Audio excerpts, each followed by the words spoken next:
Fire breaks out in the cabin of a DC-9 just minutes after takeoff. The pilots lose control, and the plane plunges nose first into the Everglades. When that nose drop occurred, I realized it was going to crash. A MD-11 crashes after smoke mysteriously fills the cockpit. The airplane was burning up around them. About 2 hours into a flight, a DC-9 fills with smoke and loses all of its electrical systems. So we're on a mayday, we're going down. We thought everybody could get off because, like I say, there wasn't any screens. Moments after takeoff, flames erupt from the world's most iconic aircraft. It was a time bomb. They were going to die. People watch in horror as it crashes into a nearby hotel. There are many ways for fires to start on a plane, and not many ways to put them out. In-flight fires can be one of the most catastrophic events a flight crew can face.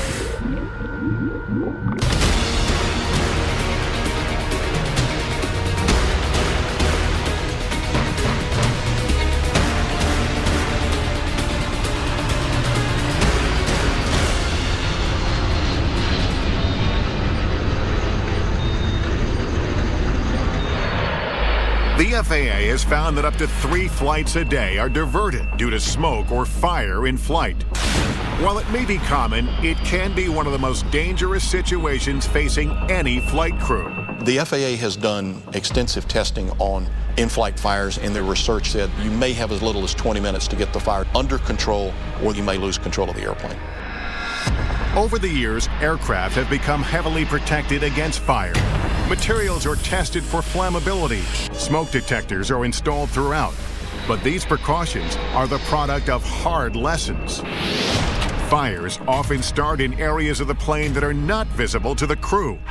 In this hour, dramatic animations will show you where these hidden infernos can start, making you an eyewitness to the disaster unfolding. And it can unfold very quickly, as in the case of a MD-11 that crashed into the Atlantic Ocean minutes after smoke entered the cockpit.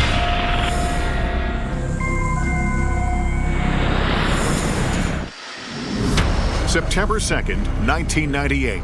Passengers on board Swiss Air Flight 111 are making their way from New York to Geneva. The plane is over the Canadian coast when the pilots smell smoke in the cockpit. Bill Pickrell is the air traffic controller that day and the last person to have contact with Flight 111.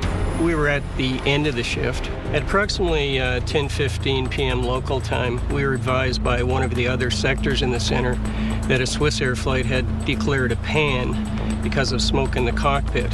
A pan call indicates urgency that is not immediately life-threatening.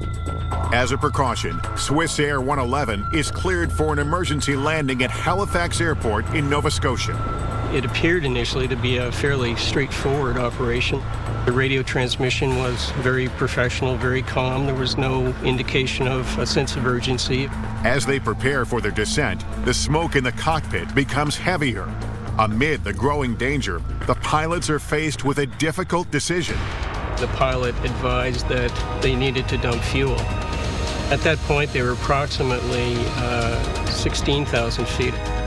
The fuel dump complicated the situation greatly. It's a good decision to get the airplane as light as you can. It's easier on the airplane. But delaying the landing could put the flight in even more danger. The passengers have been told that they are being diverted, but there is no smoke in the cabin, and they have no idea that inside the cockpit, something is going horribly wrong. Following the smoke checklist, the pilots shut off power to the cabin. If there is an electrical fire, this could cut power to the source, but the smoke only gets thicker. Then the autopilot fails. Flying the plane by hand in the dark, the pilots put on their oxygen masks. By this point, they knew they had a very serious situation, and they needed on the ground as rapidly as possible. As soon as they were over the water was when I suggested that they could commence their fuel dump. And that was also the time, unknown to me, that the aircraft began experiencing a series of critical systems failures. The plane begins to lose altitude. Within a minute, they had lost several critical systems. They lost the radio contact. and very soon after that we lost the transponder. Inside the cockpit, a nightmare scenario is unfolding. Fire has breached the ceiling, dripping molten aluminum onto the flight deck.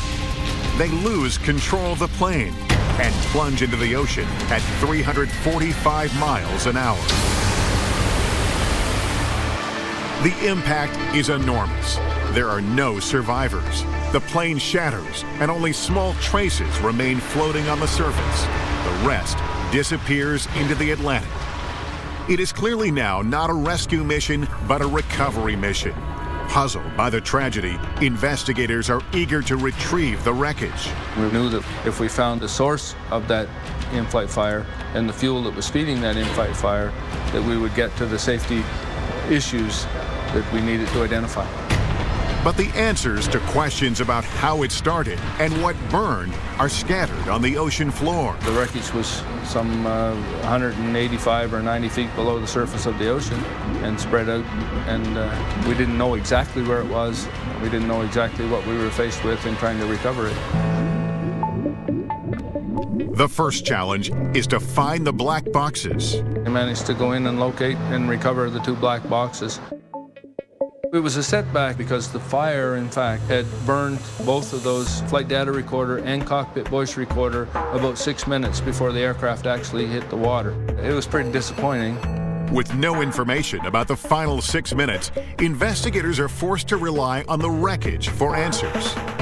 It's not necessarily standard practice to rebuild an airplane to be able to solve the riddle of what happened. In our particular case, that was really the only way we were going to be able to do it, was to take the pieces that we were able to recover and then identify and place them back into a structure that resembled the original airplane.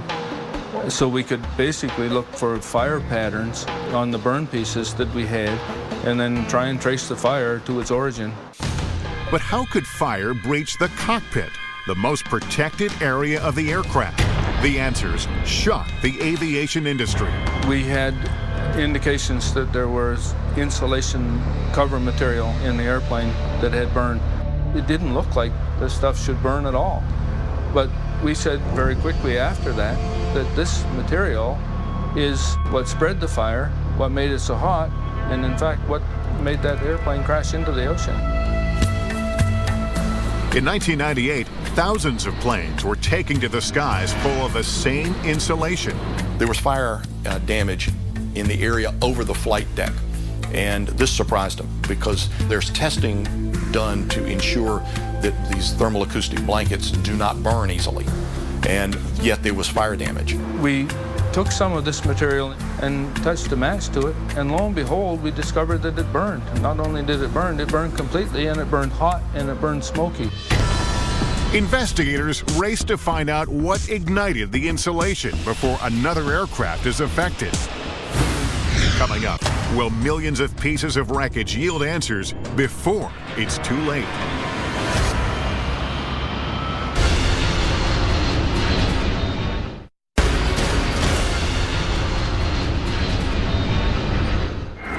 Swiss Air Flight 111, on its way from New York to Geneva, falls from the sky and into the Atlantic Ocean near Nova Scotia, just minutes after the crew reports smoke in the cockpit.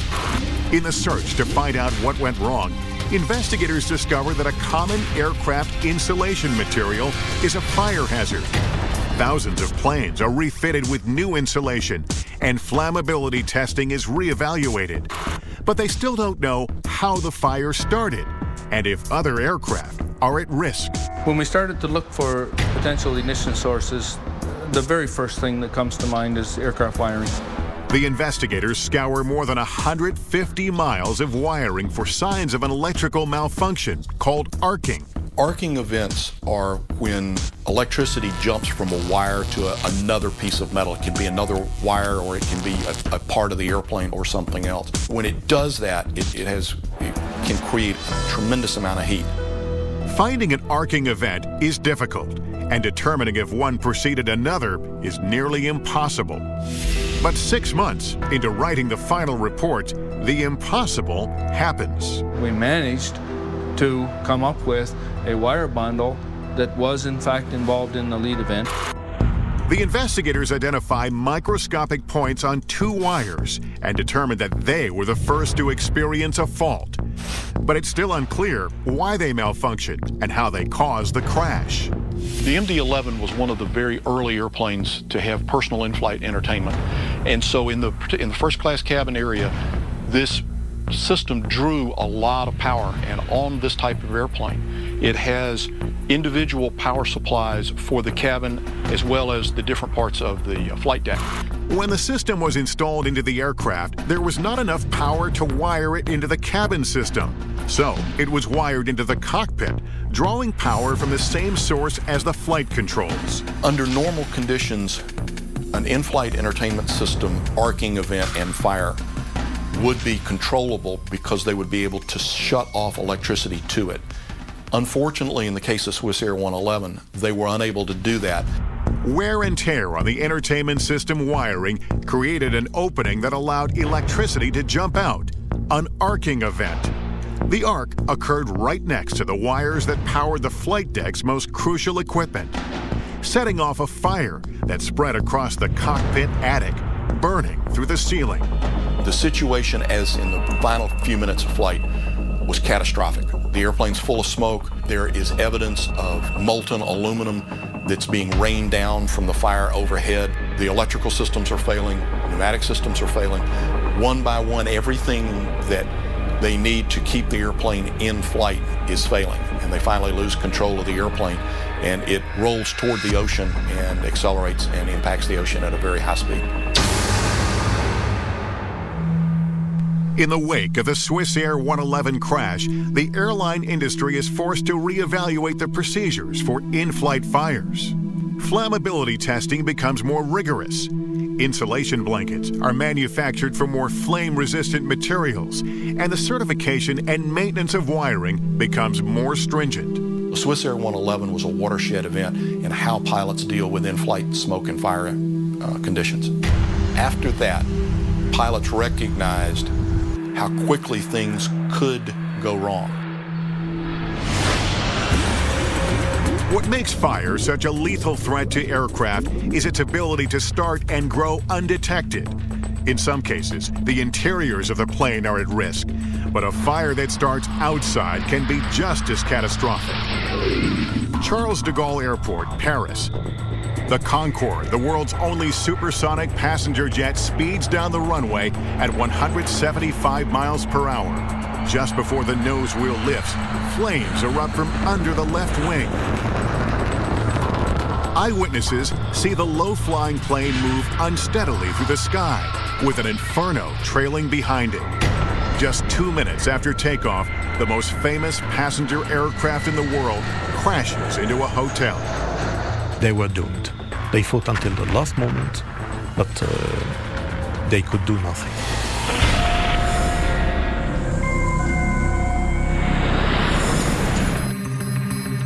July 25th, 2000. Air France Flight 4590 is preparing for takeoff from Paris's Charles de Gaulle Airport on its way to New York. People stop to watch as the Concorde prepares for takeoff. No one realizes they are about to witness a disaster. As they start their takeoff roll, the airplane is going right down the runway. The tower tells the pilots, hey, you got fire behind the aircraft. The plane became totally unflyable. The crew tried to recover by reducing the power on the 2 living engines, but it was again of no use. As bystanders watch in horror, the plane banks to the left and crashes into a small hotel. It was such a huge fire that I couldn't see anything. No plane, no wreckage, no hotel. 113 people die, including 4 on the ground. The tragedy sends a shockwave through the aviation world. Coming up, how could the most capable aircraft in the fleet, without a fatal accident in its history, ignite during takeoff? It was a time bomb. They were going to die.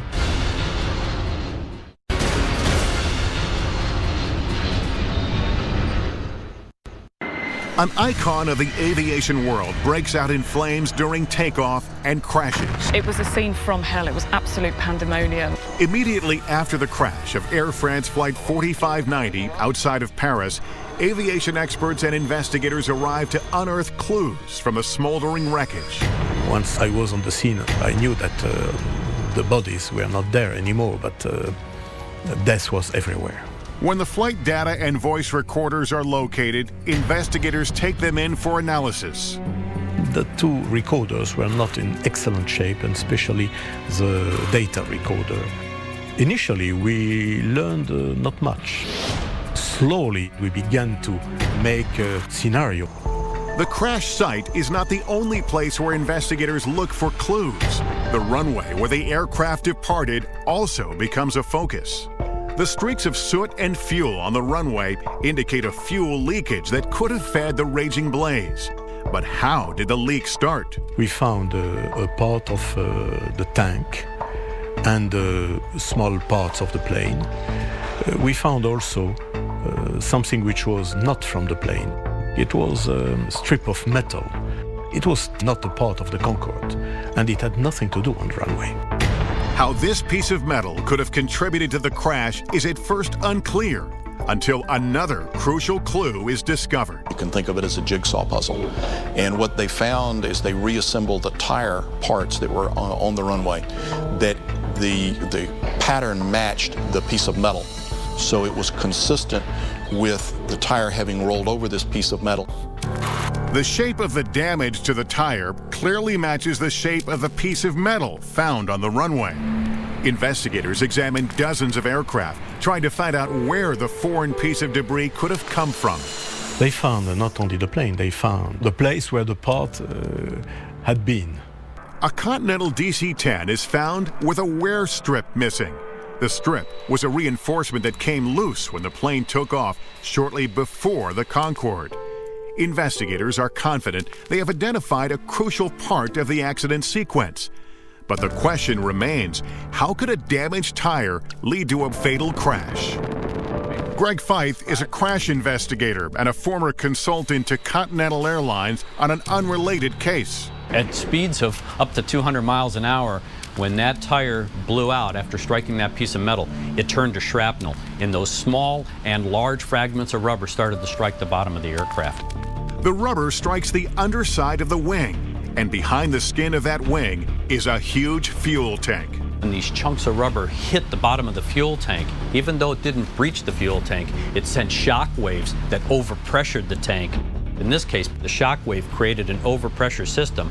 It's basically expanding in the tank. It blows it from inside out, creating a hole for the fuel to leak out of.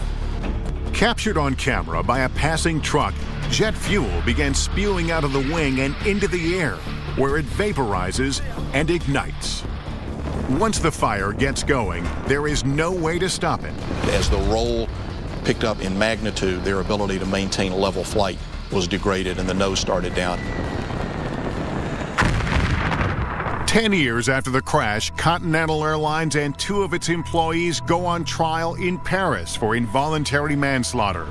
Under French law, it is standard for a criminal investigation to be opened after a plane crash, but it's highly unusual for an airline to face criminal charges. During the trial, Continental says Air France knew of deficiencies in Concorde's fuel tanks and wheels. Air France denies the allegations and maintains the accident would not have happened if the wear strip hadn't been on the runway. In the same trial, the former head of testing for Concorde, former head engineer for Concorde, and a retired civil aviation chief are also tried for involuntary manslaughter. The trial debated the role of many factors, including debris on the runway, fuel load, baggage weight, scheduling pressure, and a missing tire spacer. An accident is a series of events. All accidents are a series of events. This one was many events coming together very tragically. The trial helps bring to light a confluence of factors that could have contributed to the crash. In late 2010, a French court finds Continental Airlines and one of its welders guilty of involuntary manslaughter. All other defendants are acquitted. Continental is fined 200,000 euros in order to pay Air France 1 million more. John Taylor, the welder, is given a 15-month suspended prison sentence for going against industry norms to forge the piece of metal that fell to the ground. I don't think that piece of metal brought the airplane down. I think it played a factor in the cause of the accident, but I don't think it was the sole responsible cause of the accident. Even before the verdict, the aviation industry agrees on drastic safety changes. Debris on the runway is now seen as an even greater threat to aircraft. Manufacturers began producing burst-resistant tires, and fuel tanks are reinforced. But for the Concorde, it was the beginning of the end. 3 years after the crash, the aircraft is retired. For many people, this plane was something, was a symbol. And they lost something with the end of the Concorde story. Coming up, moments after takeoff, fire erupts inside the cabin of a DC-9, sending it nose first into the Florida Everglades.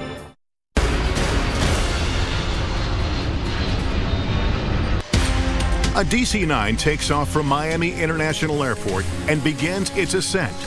As it reaches 10,000 feet, fire breaks out in the cargo hold. Moments later, the pilots lose control of the plane and plunge into the Everglades.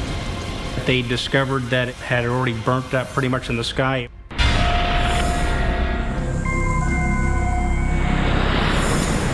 May 11th, 1996. ValueJet Flight 592 has just taken off from Miami, bound for Atlanta, Georgia. 6 minutes after takeoff, the pilots hear a loud noise from inside the body of the plane. Seconds later, the electrical systems fail. The first officer radios air traffic control. 592 needs to return to Miami. Jesse Fisher is on duty. His voice was very calm, very in control. He didn't sound urgent. While the pilots are assessing the electrical failure, smoke has started to come up through the floors of the cabin. What kind of problem are you having? Smoke in the cabin. Smoke in the cabin. Roger. The smoke moves into the flight deck. And the airplane finally levels off and begins a turn, and the pilot is now a little bit more intense in his dialogue. With no electrical systems, the pilots struggle to maintain control of the situation. As they try to make their way back towards Miami, fire begins to come up through the cabin floor. He is more intent, so now my heart rate's up. I said, proceed direct to the airport. He said, I need vectors.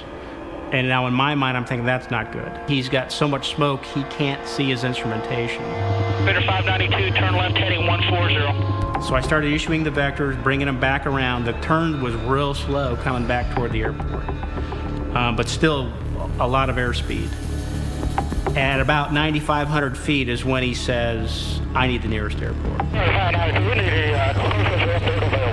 He's maybe 2 or 3 miles closer to Dade Collier, but at his rate of speed and altitude, he can easily make Miami.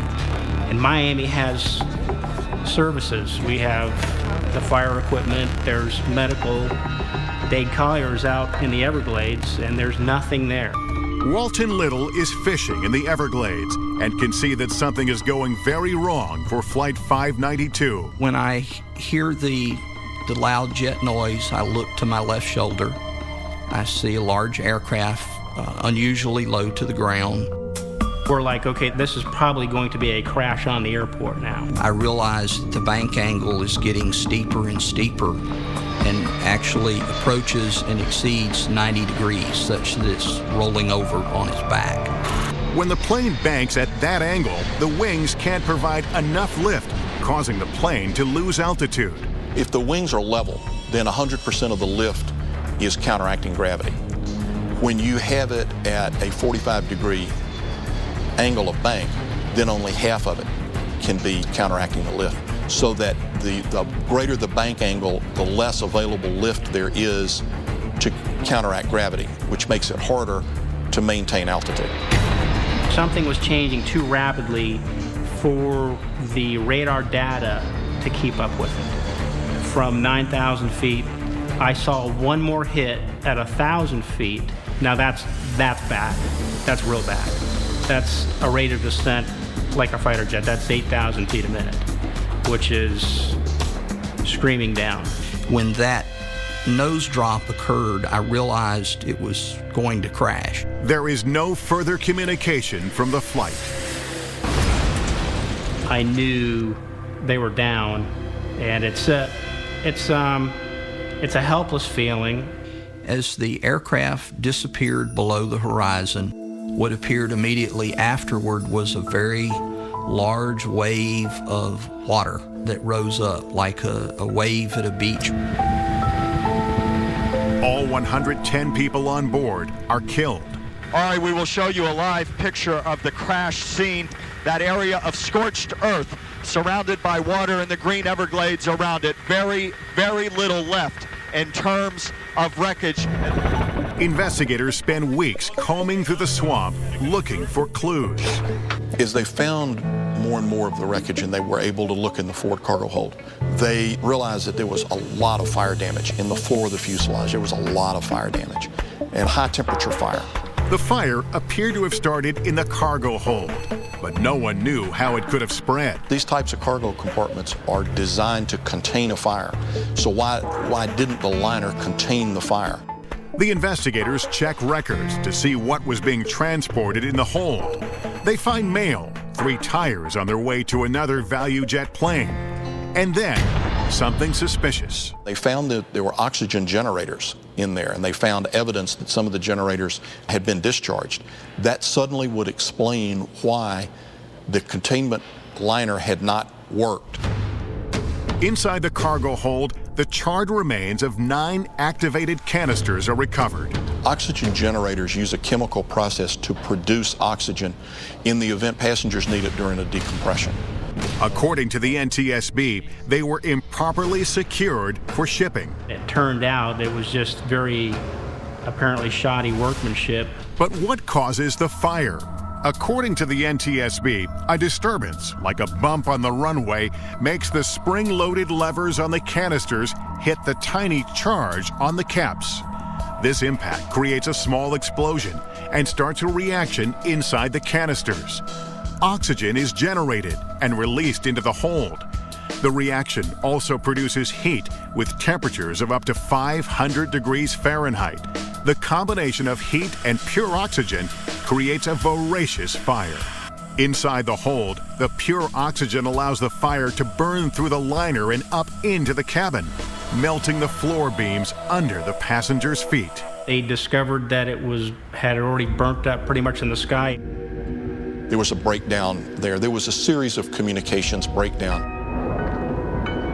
A lot of safety changes came out as a result. There's an absolute flat prohibition against shipping oxygen generators by air.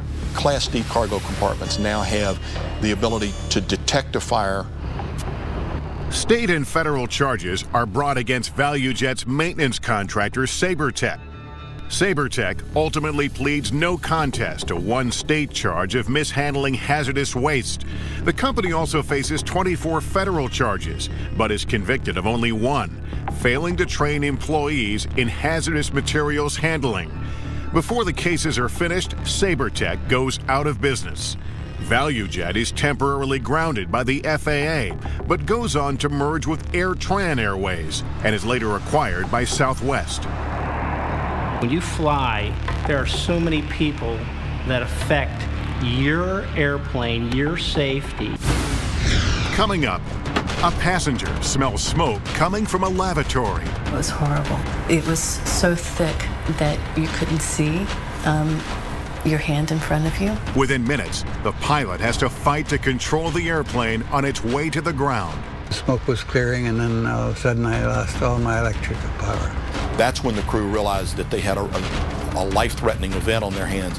They needed on the ground as soon as they could possibly get there. Approach Canada 797, we're on a Mayday going down.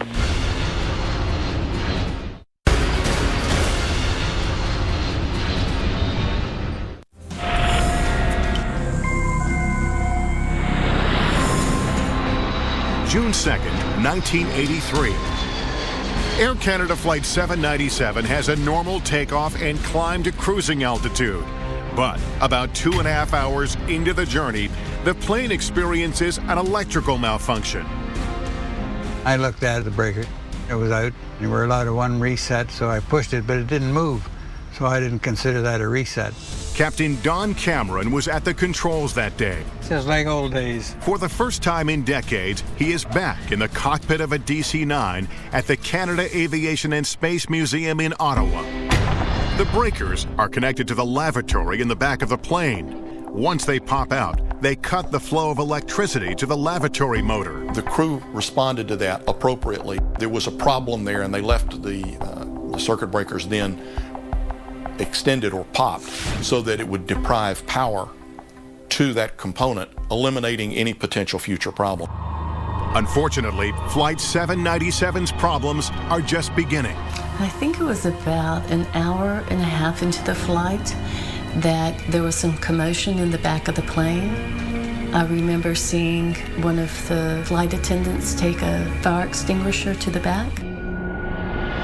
Rumors began going around in the plane that there might be a fire in the trash can, that somebody might have put a cigarette out in the trash. The captain sends his first officer, Claude Ouimet, to assess the situation. So I looked back, and you couldn't see the back of the airplane for sort of light blue, hazy smoke. And Claude came back, and he said, I don't like what's going on back there. I think we better go down. The pilots put on their oxygen masks and prepare for an emergency landing into the closest airport, Cincinnati. The crew moves passengers forward in the cabin to get away from the smoke, but there is little else they can do. Dropping oxygen masks to the passengers in a situation like this would do absolutely no good. The masks are designed so that they will take ambient air in and supplement it with oxygen. So even if the oxygen mask had been deployed, when you took a breath in, you're going to get ambient air in. A flight attendant empties a fire extinguisher trying to control the smoke, but can't find the source of the fire. When they opened the lavatory door, they could see smoke, but not point of origin. There was an open flame. That was behind the walls. It was in an inaccessible area. A fire behind the walls is the worst-case scenario. It's almost impossible to put out or contain. A disaster is in progress. The smoke was clearing, and then all of a sudden I lost all my electrical power. That's when the crew realized that they had a life-threatening event on their hands. They needed on the ground as soon as they could possibly get there.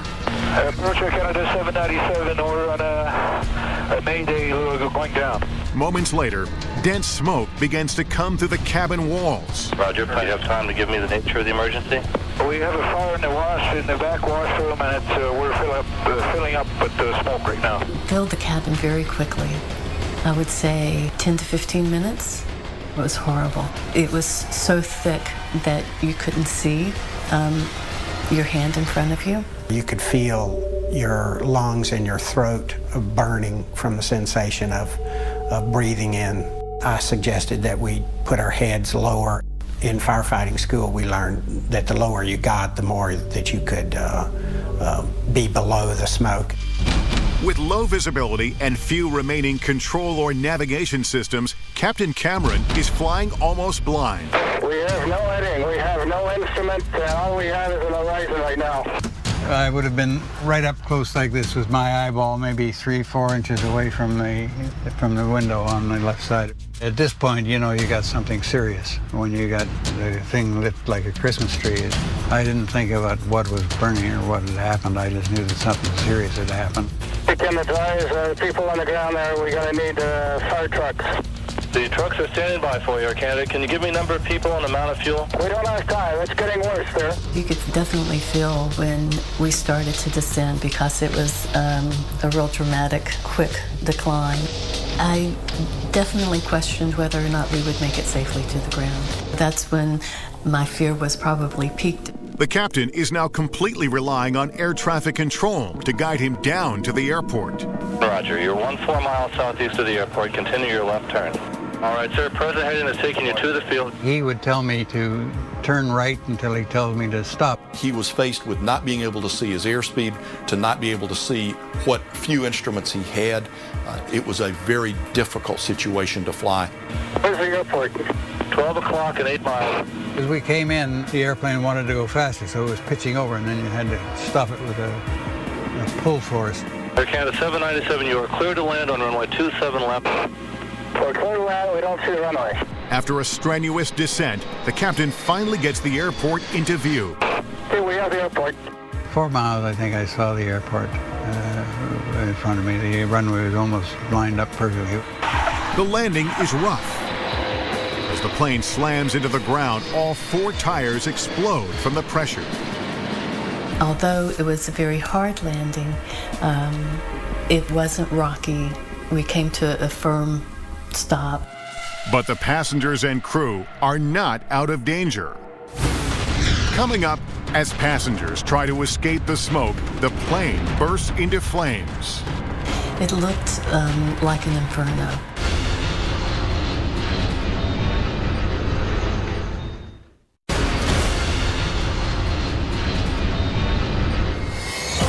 Air Canada Flight 797 fills with smoke and loses electrical power before making an emergency landing at Cincinnati Airport.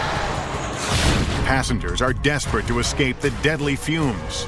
As soon as it came to a stop, that's when I removed the door, and Lisa and I both went out onto the wing. But moments after the exit doors are open, the plane explodes into flames. When this additional oxygen entered the cabin, with the fire burning, it ignited that smoke. There were flames leaping out of the door and into the air, probably 6 to 10 feet in the air. It looked like an inferno. There were flames leaping out the doors.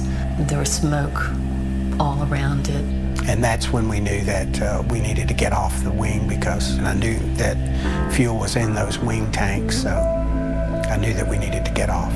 As the passengers evacuate, Captain Cameron stays in the cockpit. Relying on the tank of compressed air that supplies his oxygen mask, he begins shutting down the aircraft. But before he can finish, the air runs out.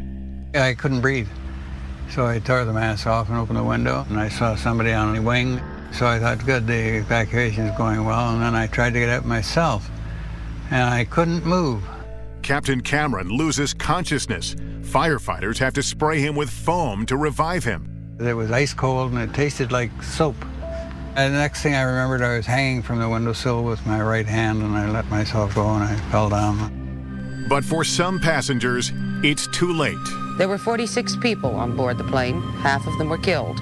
Of those who survived, only 5 were not injured. When we came out on that side of the plane, On the ground, we started talking to each other. Other people let us know that people sitting next to them had not gotten off the plane. I mean, I saw the evidence the next day in the hangar, but as far as the enormity of the deaths of that still's with me. I feel badly about that still. The way we couldn't get them all off, but we couldn't.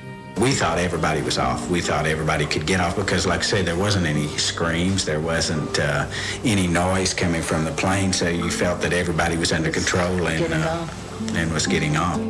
It was a real mixed bag of emotions. Of course, we were thrilled to have survived such an incredible ordeal, and to realize that some people had not survived was still upsetting. Immediately after the accident, investigators focus on finding the source of the fire. The investigators knew early on that they had had a fire of likely electrical origin because of the amount of damage done in the lavatory area. The circuit breakers that popped early in the flight were connected to the flush motor on the aft lavatory, the center of the fire damage. Investigators immediately suspect an arcing event. The electricity that is flowing through a wire, as over time insulation can chafe, can crack, and these cracks allow the electricity to not flow down the wire path as it's supposed to, but to jump to a part of the frame of the airplane or to another wire that might be exposed. The lavatory motor is small, but carries a lot of power. Weight on an airplane is something that you try to keep to an absolute minimum. And one of the ways that we do that in aircraft is to utilize very small but very powerful electric motors, so that a very small motor can get 3 boosts of electricity as it winds around. The motor inside the lavatory is supplied with 3-phase power, much stronger than a typical household current. Electricity jumping from one of these wires would release an enormous amount of energy and could ignite a fire. Investigators do in fact find evidence of arcing on the left and right lavatory feeder wires, which come up through holes in the floorboards. The arc starts a fire that ignites the lavatory walls. The fire then spreads, consuming vital electrical systems, making it almost impossible for Captain Cameron to control the aircraft.